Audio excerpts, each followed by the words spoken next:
banyaknya konflik baik itu dari eksternal, dari internal juga kemarin kita sempat sedikit terhambat karena ada sidang MK meskipun sekarang sudah selesai begitu.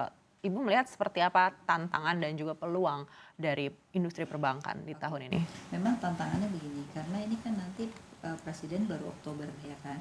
Nah biasanya kecenderungan menjelang Oktober ini seringkali kebijakan-kebijakan tuh loose gitu. Nah kita berharap sebenarnya menjelang Oktober tuh tetap harus ada kebijakan yang jelas supaya arah perbankan itu juga mau mendanai yang mana sektornya misalnya itu pemerintah maunya kemana sih, apakah ke infrastruktur atau kemana itu jelas.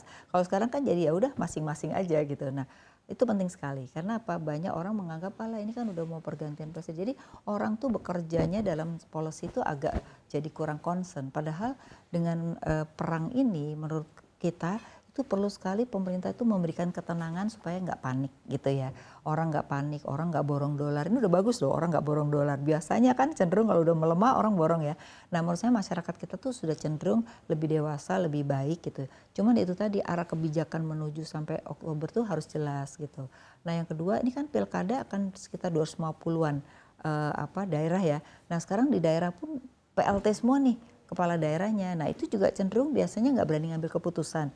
Nah padahal dalam kondisi sekarang kan mereka harus jaga harga pangan segala macam, harus mencari cara-cara nih kalau ada masalah pangan kita harus kerjasama dengan daerah mana. Nah saya rasa ini juga dua hal, baik pusat maupun daerah menuju Oktober ini harus concern karena situasinya tidak baik-baik saja gitu ya.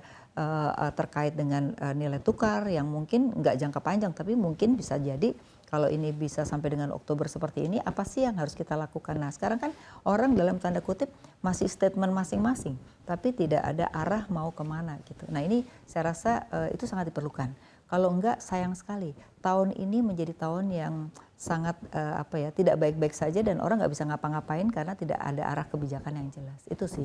Baik, apakah cukup besar potensi untuk para bankir mengajukan revisi target RBB di Juni mendatang dengan adanya situasi seperti ini? Ya. Kalau saya lihat sampai hari ini di teman-teman perbankan sih belum ada yang mau mengajukan gitu. Orang masih punya keyakinan bahwa tahun ini sampai dengan Oktober itu tidak terjadi, apalagi MK sudah menentukan jadi tidak akan ada gejolak di domestik ya.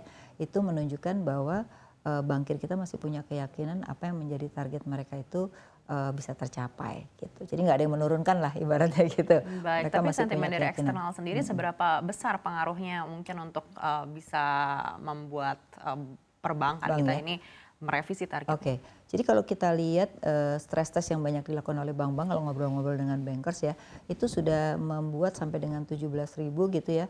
So far sih dari sisi debiturnya itu tidak punya kendala yang akhirnya punya masalah debiturnya gitu. Jadi itu menunjukkan bahwa mereka sudah bisa meyakinkan dengan 5% ini dan mereka sudah buat stress test sampai 17.000 so far oke-oke aja. Artinya batasnya hingga 17.000? Yang sudah dibuat stress testnya ya kan, artinya bukan saya mengatakan bahwa ini akan 17.000 enggak, tapi membuat stress test itu kan harus semakin lebar supaya tahu pada level berapa sih mereka itu baru punya masalah. Jadi artinya sudah dibuat spread sampai 17 so far sih masih baik-baik aja dari sisi. Artinya di atas 17.000 itu berarti kita harus mulai waspada? Enggak, kita belum membuat di atas 17 tapi paling tidak kan sekarang baru 16 berapa ya. Nah itu artinya kalau sampai 17.000 so far masih oke. Nah tapi kan Bank Indonesia pasti akan menjaga dong.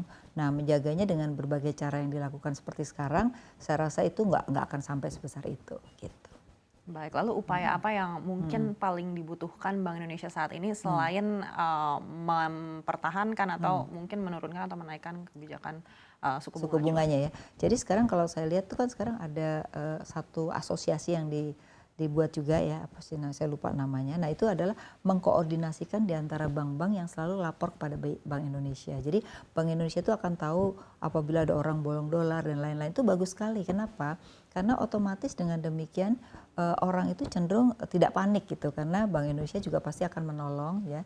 Jadi juga nggak boleh menteri-menteri itu membuat statement-statement yang nggak bagus gitu ya. Misalnya belilah dolar gitu. Sebaiknya pejabat publik itu justru harus menenangkan masyarakat. Jangan justru pejabat publik itu membuat statement-statement yang tadinya orang nggak apa-apa jadi malah mikir mau ada apa kan gitu ya.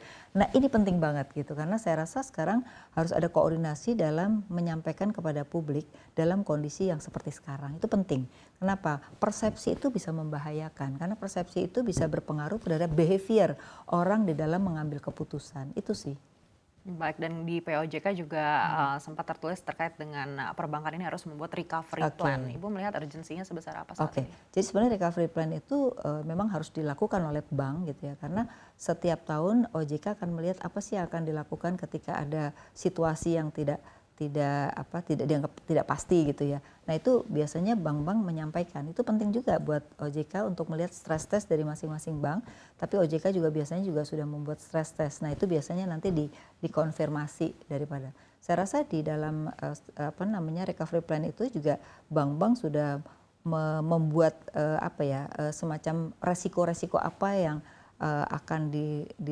yang akan terjadi dan apa yang mereka lakukan untuk meminimalisir daripada resiko itu gitu. Jadi semuanya sudah melakukan dan itu sudah bukan hanya tahun ini, sebenarnya udah beberapa tahun itu harus dilakukan oleh bank-bank gitu. Baik, keuntungannya apa apabila mungkin perbankan ini terus mengupdate recovery plan? Oke, jadi gini kan sekarang ada undang-undang P2SK kan, di mana sekarang fungsi dari LPS kan juga ada bahwa nanti tidak hanya menunggu bank tutup, tapi juga memberikan likuiditas kan gitu.